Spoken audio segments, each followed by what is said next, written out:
Olá, você do meu Mato Grosso, um forte abraço, muito boa tarde, eu sou o Toninho de Souza, agradecendo imensamente a sua atenção, o carinho da sua audiência. Nós estamos no ar com o nosso programa JMT. Continua rendendo muita repercussão a atitude tomada por esta técnica de enfermagem, Amanda Del Monte, que ontem procurou uma delegacia de polícia para fazer uma série de denúncias gravíssimas contra um hospital particular de Cuiabá, o São Judas Tadeu. Ela também concedeu entrevista a vários veículos de comunicação. Denúncias de abusos, maus tratos a pacientes nessa unidade hospitalar e também negligência, que teriam contribuído para a morte de pacientes, entre eles o major da Polícia Militar, Tiago Martins, de 34 anos, que veio a óbito no final de semana. Ela disse à polícia e à imprensa que tem provas daquilo que ela registrou de ocorrência na polícia. Vamos acompanhar. Primeiro, quando eu não aguentei mais, e eu contei o que estava acontecendo, o Lucas, administrador, pegou, falou que depois conversaria comigo. Você entendeu? Eu falei, eu sei que vocês vão me mandar embora porque eu vi muita coisa. Você entendeu? Só que eu filmei, eu tirei foto, eu tenho conversa. E você tirou foto? Eu falei, tirei. Você sabe que isso daí pode te prejudicar e você perder seu porém, né? Eu falei, não tenho medo não. Eu falei, mas que eu vou alertar a família, eu vou. O Major Tiago, que está sendo executado hoje, ele ficou por 2 semanas aqui naquele hospital São Judas. E ele estava saturando sim. Só que ele ficou 2 semanas praticamente jogado sem tomar banho. Só que o Tiago, ele conseguiu avisar pelo celular dele as pessoas, os amigos. Tem no celular dele várias mensagens pedindo socorro. Uma das mensagens, quando acabou o meu plantão, era assim: socorro, me tira daqui, eles vão me entubar e vão me matar. E falaram na frente dele: vamos ter que deixar um morrer lá dentro para entubar ele. E foi isso que aconteceu. E o senhor William, ele é um empresário, ele estava junto, ele começou a ter crise de ansiedade. O senhor William, ele foi uma das pessoas que eu também dei banho, ele estava ótimo. Eles entubaram o senhor William no dia 29. Aí não liberava o senhor William com liminar para sair. Você entendeu? Realmente não tem vaga nos lugares. Mas por que não liberavam?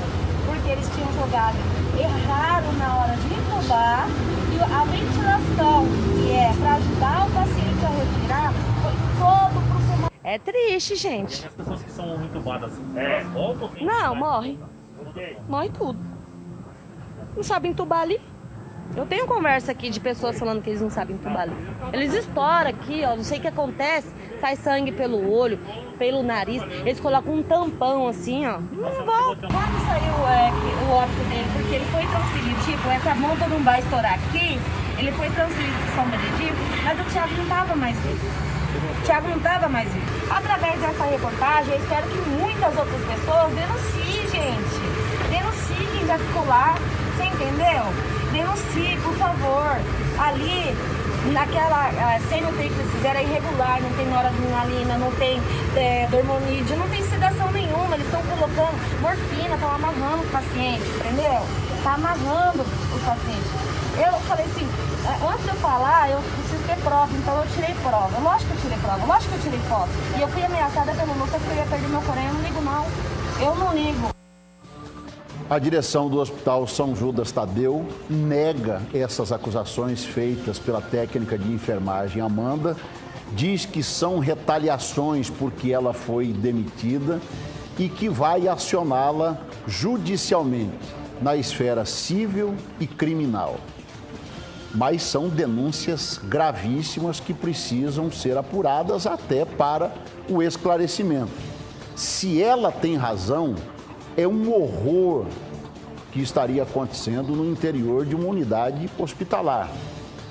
Se ela não tem razão, arca com as consequências dessa denúncia. Mas não se pode desacreditar, não se pode ignorar essas denúncias graves que essa técnica de enfermagem está fazendo. Espontaneamente, ela procurou a delegacia, ninguém a estimulou, ela procurou a delegacia, foi encontrada pela imprensa dentro da delegacia e ela diz ter provas. O repórter Bruno Pinheiro fez uma entrevista exclusiva com ela ontem à noite. Ela, depois dessa situação, já com cabeça fria, voltou a afirmar essas acusações e dizer muito mais, que lá dentro do hospital pessoas seriam escolhidas para morrer, para dar espaço para outros pacientes. Um dos teores dessas denúncias graves feitas por essa técnica de enfermagem. E isso está gerando desdobramentos.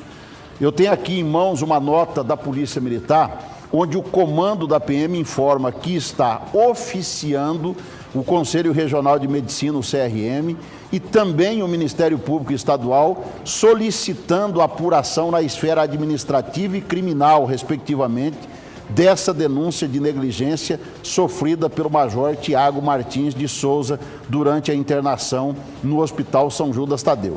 O Major morreu no último sábado por complicações da Covid-19 em outra unidade hospitalar, no São Benedito, para onde ele foi transferido porque o quadro de saúde dele se agravou. Só para você compreender, o Major Tiago foi atendido no São Judas Tadeu, ficou lá durante um período. Como disse a técnica de enfermagem, quando descobriram que ele era major, nas palavras dela, que isso daria BO, seria uma grande bronca para o hospital, providenciaram a transferência dele para o São Benedito. Mas também nas palavras dela, a Amanda dizendo que ele já foi transferido praticamente morto, sem condições de ser reanimado.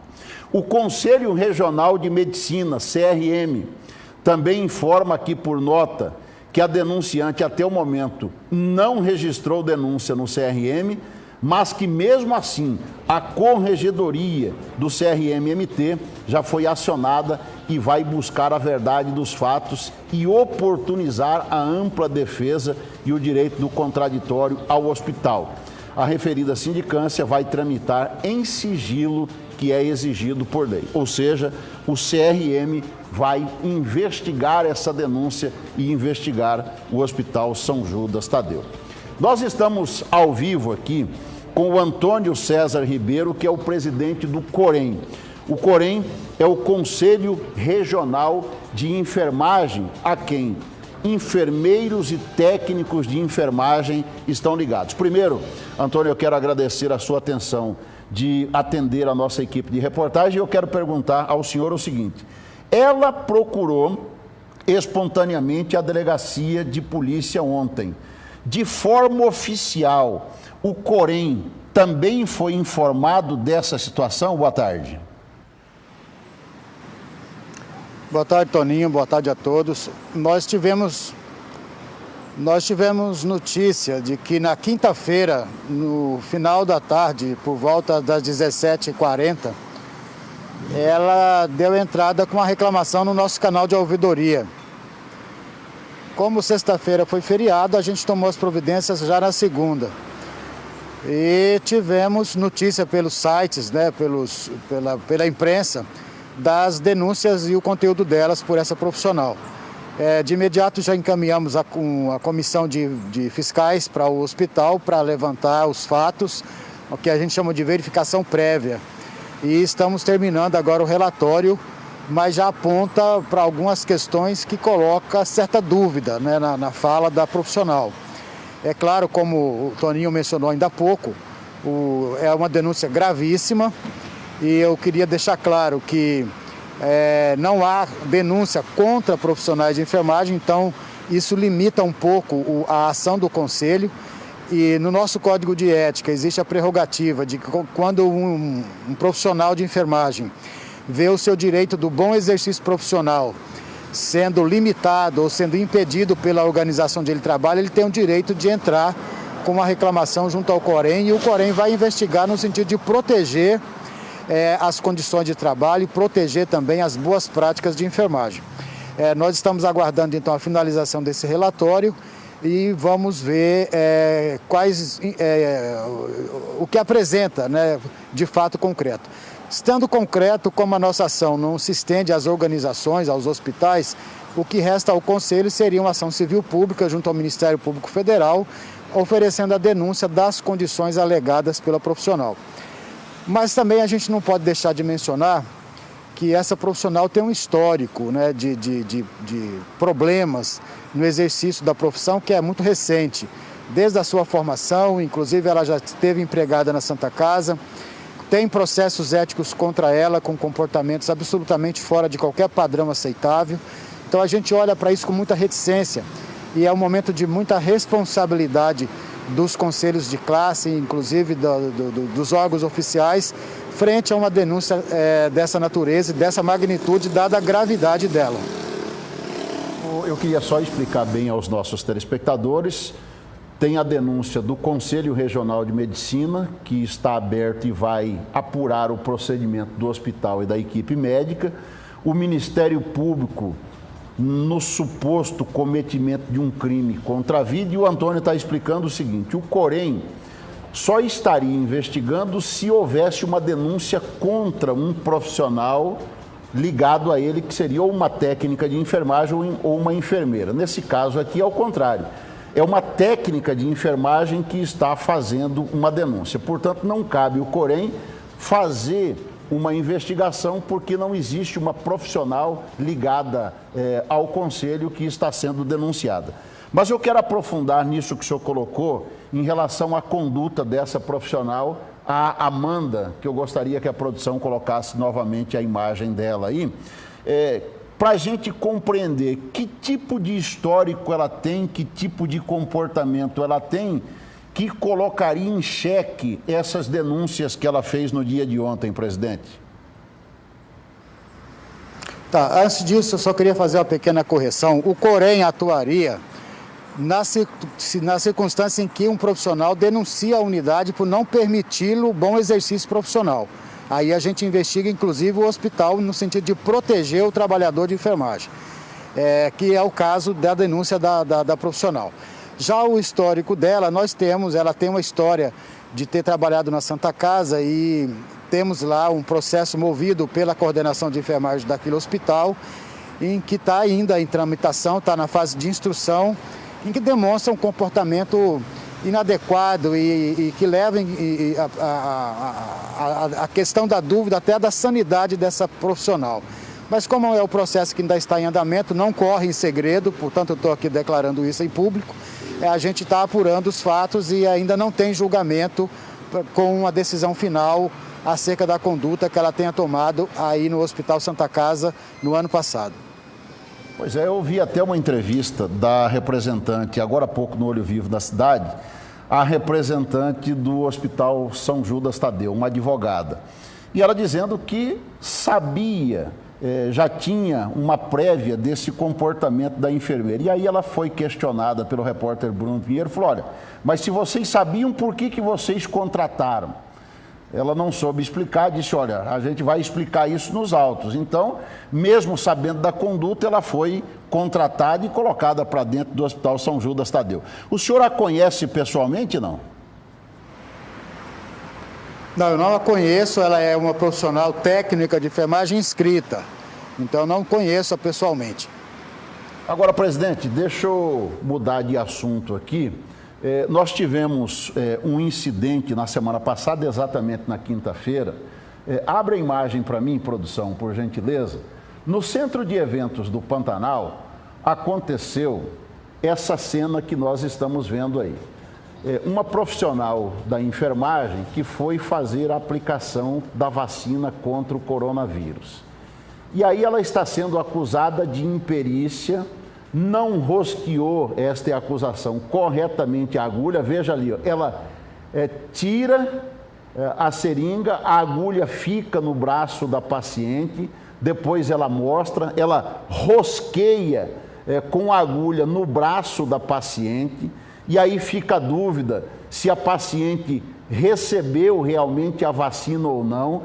Então, esse rosquear da agulha, eu não sou nenhum especialista no assunto, mas o que os profissionais dizem é o seguinte: você tem que rosquear a agulha antes de introduzir no paciente. E pelo jeito houve aí um lapso de não fazer o rosqueamento e foi frágil ali. Olha lá, ela retira, a agulha fica, depois ela volta, rosqueia, que teria que ser feito antes da aplicação da seringa, da vacina na paciente, depois ela mostra, mas não tem a segurança se a vacina foi aplicada ou se vazou essa vacina. Qual é a posição do Corém nessa situação aí, presidente? Olha, de fato, como você falou, isso caracteriza imperícia, é o fato dela não saber realizar tecnicamente, porque a fixação da agulha na seringa é a primeira coisa que você faz quando você abre o invólucro do envelope descartável. Antes mesmo de você aspirar o conteúdo para a seringa, você tem que fixar a agulha. Aplicar a vacina e, de repente, quando ela vai inocular, quando ela vai injetar o conteúdo da vacina, ela percebe e o vídeo é visível, o líquido escorrer pelo braço da idosa, aí ela comete a negligência e também a imprudência, porque ela vendo aquilo, ela terminou o procedimento como se não houvesse acontecido nada. E o vídeo é inequívoco, o conteúdo da vacina escorreu pelo braço da paciente. É claro que pode ter chegado a aplicar algum conteúdo, mas foi mínimo, pela quantidade de líquido que a gente vê escorrido. E aí você tem não só a imperícia, como também a negligência da profissional e a imprudência. E esse é um fato gravíssimo para nós, é o artigo 45 do nosso Código, que prevê punidade, né, pelo fato de você promover uma assistência que não garante, né, e que produz erro decorrente dessas três ações, que é a imprudência, negligência e a imperícia. Pois é, presidente. Uma pergunta, talvez até boba, mas que tem tido muita reclamação de má fé, de dúvida se a vacina foi aplicada ou não. Teria que ter, porque eu sei que o profissional ele sai de uma academia, ele sai de uma capacitação para trabalhar numa unidade hospitalar. Mas o coronavírus é um fato novo. Essa vacinação da Covid teria que ter uma preparação especial ou o profissional ele já está capacitado para trabalhar com essa vacina? Olha, o Conselho vem criticando muito a falta de treinamento para manejo clínico, para o cuidado à Covid. Agora, a técnica de vacina, a enfermagem sempre foi responsável pela vacinação desde que existe vacina nesse país. Então, é uma técnica muito comum, ali é uma técnica de aplicação de medicamento via intramuscular, que é uma das coisas mais básicas, tanto da formação do técnico de enfermagem, que é o caso daquela profissional, quanto da formação de um enfermeiro. Então, eu diria que não houve má fé, como a gente tem visto nos noticiários, profissionais de enfermagem que deixaram de introduzir o conteúdo da vacina e retiraram a agulha como se estivesse reservando para uma outra situação. Não houve nenhum registro disso em Mato Grosso e não é o caso que ocorreu na semana passada. Ali foi claramente um erro de procedimento, um erro ao preparar a vacina pelo fato dela não ter fixado bem a agulha. Claro, não foi intencional, mas é decorrente de uma prática de imprudência, que é quando você não observa com critério o que você está fazendo, talvez por desatenção, talvez por cansaço físico, não podemos descartar isso também, já que os profissionais de enfermagem, pela falta desses trabalhadores no mercado hoje, têm ocupado aí 2 e até 3 postos de trabalho com jornadas muito extensas. Eu não sei qual é a realidade daquela profissional, mas isso pode ser sim, inclusive, é uma desatenção decorrente do excesso de trabalho, não é? Então são situações, são circunstâncias, nós já instauramos o procedimento ético de ofício assim que tivermos notícia e a pessoa vai ser chamada, garantindo a ela o direito ao contraditório, a ampla defesa e ela vai responder perante o Conselho por aquela ação. Estou conversando aqui com o Antônio César Ribeiro, que é o presidente do Corém, o Conselho Regional de Enfermagem. Só para a gente fechar essa entrevista e enaltecer bem aqui o que nós estamos tratando, um erro individual dessa enfermeira ou técnica de enfermagem, não sei, que aplicou essa vacina, uma denúncia feita por uma técnica de enfermagem, mas deixar bem claro e registrado que esses profissionais da saúde têm sido heróicos neste período de pandemia no Brasil. Todos eles, enfermeiros, técnicos de enfermagem, maqueiros, médicos, eles têm dado a vida, literalmente a vida. Muitos têm morrido, trabalhado em sobrecarga, uma jornada dupla, tripla, algumas vezes, para salvar vidas em todo o Brasil. Então eu gostaria de deixar bem registrado isso e eu gostaria de finalizar, presidente, porque há poucos dias o CRM se manifestou lamentando mortes de médicos e a gente sabe que os enfermeiros também estão neste rol de sobrecarga de trabalho, de mortes. Eu queria que o senhor nos apresentasse aí um balanço desse lado negativo, infelizmente, da Covid, afetando também os profissionais da enfermagem. Olha, entre os trabalhadores da saúde, os que mais morreram foram enfermeiros e técnicos de enfermagem, né? E entre os da enfermagem, mais técnicos do que enfermeiros. Nós já superamos aí, eu não tenho o último dado de hoje, mas me parece que já são 48 mortes. Dessas 48, 2 são enfermeiros já aposentados, então a gente não contabiliza como uma infecção no trabalho, provavelmente comunitária. Mas nós, no Brasil, Mato Grosso ocupou por um bom tempo o 3º lugar em número de mortes e hoje nós ocupamos o 4º lugar, estando atrás apenas do Rio de Janeiro, São Paulo e o Recife, em perdas de profissionais de enfermagem decorrente aí da pandemia. A enfermagem é uma profissão que se identifica pelo cuidado técnico especializado e um paciente com Covid, por exemplo, entubado, inconsciente, ele é 100% dependente da ação da enfermagem. E o cuidado é um cuidado que manipula o corpo, está diretamente ligado ao ambiente onde você vê um potencial de contaminação muito grande. Então, são profissionais que realmente estão expostos, como eu disse antes, profissionais que estão cansados, com jornadas muito extensas de trabalho, são plantões de 12 horas em ambiente fechado, necessitando de usar todo o EPI.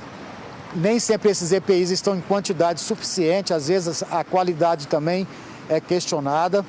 Então são profissionais realmente que estão numa situação de muita vulnerabilidade. E o resultado dessa vulnerabilidade está expresso aí na estatística, já com o número de óbitos que nós tivemos só em Mato Grosso. Obrigado, presidente, pela sua atenção. Bom trabalho para o senhor aí e toda a sua equipe. Eu conversei com o presidente do COREM, o Conselho Regional de Enfermagem aqui em Mato Grosso, Antônio César Ribeiro.